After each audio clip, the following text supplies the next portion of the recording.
wanted to take a moment and show you our chicken coop. If you're a chicken person, there are all kinds of coops out there. It's amazing what people are using to make a chicken coop. We kind of went overboard. We kind of went a little too far with this thing, but we're proud of it, and everybody that sees it, they just go on and on about how cute it is, so I wanted to share it with you. First off, we've got our coop door. This is one of two coop doors that I have. I have one on one side and one on the other.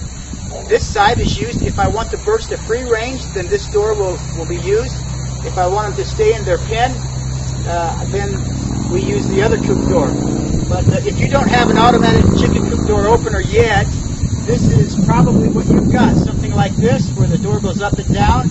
It's a manual lift. You got to remember to do it every morning, every night. And if you're interested, we'll set you up with a automatic door opener here. So I wanted to show you that. As we come around, we tried to make our building as authentic looking as possible.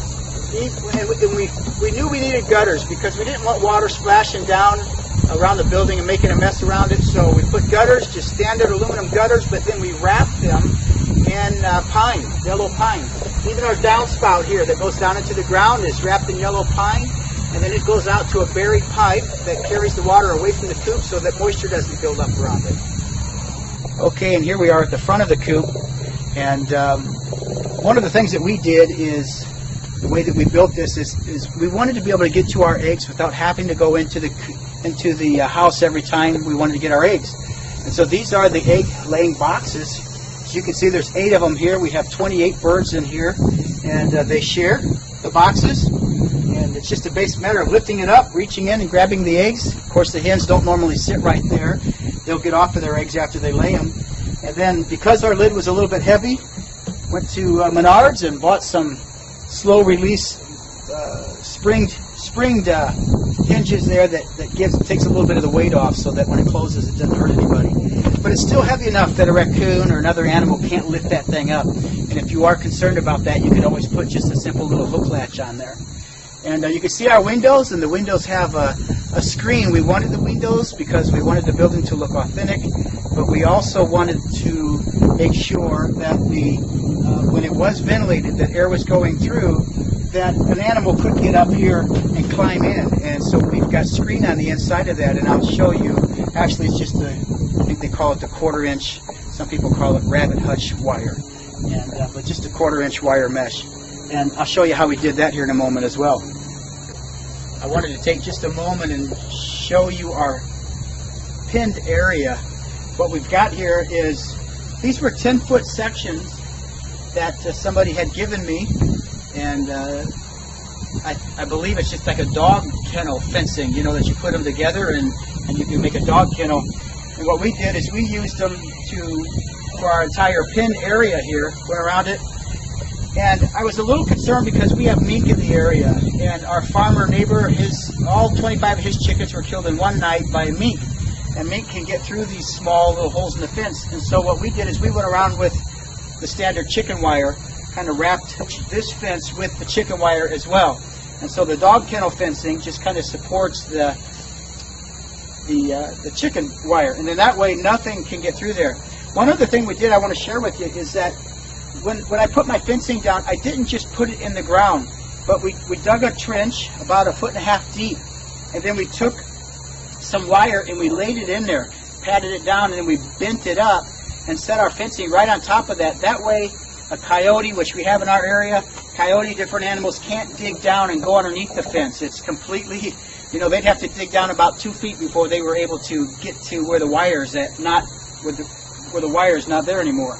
So nonetheless, I wanted to show you that.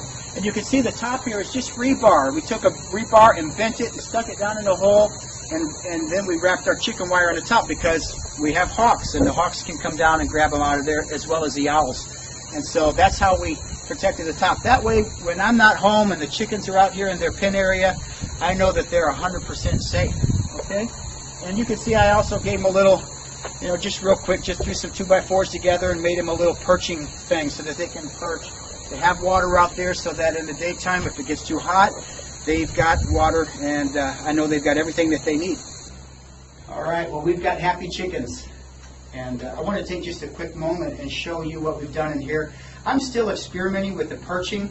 I found that just a simple board just seems kind of awkward to me. I mean, I wouldn't want to have to sit on a single board all night long. And so what we did is we gave them one, and then behind it is another, and behind that is another, and behind that is another.